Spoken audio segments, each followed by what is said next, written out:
میرے حضور مدینہ المنورہ کی گلی سے گزر رہے ہیں تو ایک محل نما مکان بن رہا تھا.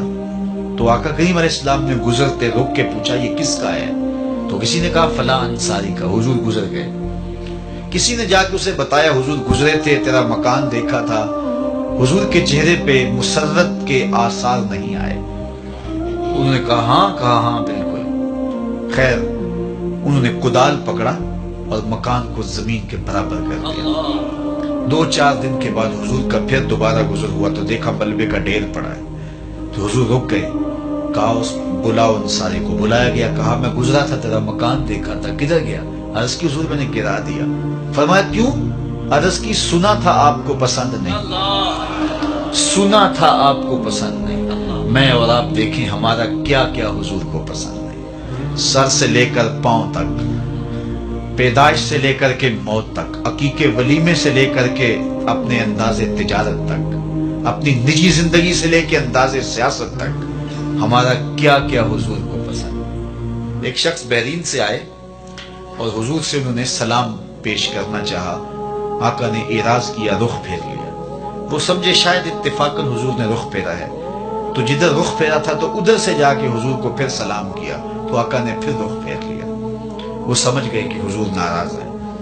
تو جو اصحاب تھے ان سے کہا کہ مجھے تو سمجھ نہیں کہ حضور کی ناراضگی کا سبب کیا ہے، تو کیا تم بتا سکتے ہو کہ حضور کیوں ناراض ہیں؟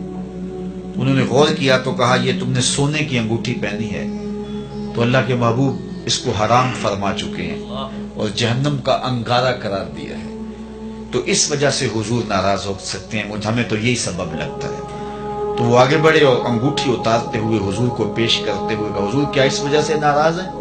تو آقا کریم نے اس کو پکڑا اور یوں پھینک دیا. ناراضگی کی وجہ ختم ہو گئی.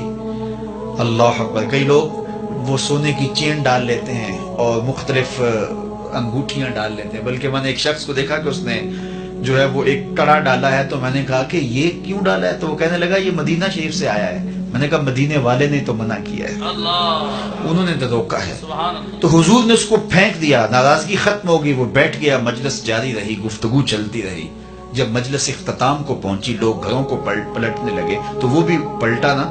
تو کسی نے اشارہ دیا وہ انگوٹھی تو اٹھا لو. چلو تم نہیں پہن سکتے، تمہاری بیوی تو پہن سکتی ہے، قیمتی سونا ہے. تو اس نے کیا کہا؟ واللہ لا آخذہ وقد طرحہ رسول اللہ صلی اللہ علیہ وآلہ وسلم. اس نے کہا اللہ کی قسم میں اسے کبھی بھی نہیں اٹھاؤں گا جس کو میرے رسول نے پھینک دیا. تو میں اور آپ دیکھیں کہ ہم کہاں کھڑے ہیں. اگر ان سے محبت کا دم بھرتے ہیں، ان سے پیار الفت کا رشتہ رکھتے ہیں، تو پھر ہمارا طرز زندگی بتائیں. میرے استاد فرمایا کرتے تھے یہ نہ ہو کہ لوگ تمہیں پوچھے تم کون ہوتے اور تمہیں بتانا پڑے کہ ہم مسلمان ہوتے ہیں. یہ دیکھو مذہب کے خانے میں اسلام لکھا ہے صاحب. فرمایا کرتے تھے نہیں، نہ کسی کو پوچھنا پڑے نہ تمہیں بتانا پڑے. تمہارا طرز زندگی، انداز معاشرت، تمہاری وضاحت، تمہارے انداز حیات، تمہارے تیور ایسے ہونے چاہیے تم دور سے آ رہے ہو لوگ پہچان کے کہیں وہ دیکھو محمد عربی کا غلام آ رہا. نور آنکھوں میں تو چہروں پہ اجالے ہوں گے، مصطفیٰ والوں کے انداز نرالے. دنیا میں بھی ان کے دم سے مقدر چمکا، محشر میں بھی ان کی رحمت کے حوالے ہوں گے. محبت خالی لفظوں سے نہیں ٹپکتی، عمل بتاتا ہے کہ یہ محب ہے، رویے بتاتے ہیں کہ یہ محب ہے. میں اور آپ اللہ اور اس کے رسول سے اگر محبت کرتے ہیں تو ہم اپنی محبت کا محاسبہ کریں اپنے اندر اتر کے. جن سے دعوی محبت ہے کیا ان کی بات مانتے ہیں؟ کیا ان کے طرز زندگی کو اختیار کیا ہے؟ اچھی بات دوسروں تک پہنچانا صدقہ جاریہ ہے. ویڈیو زیادہ سے زیادہ شیئر کیجیے.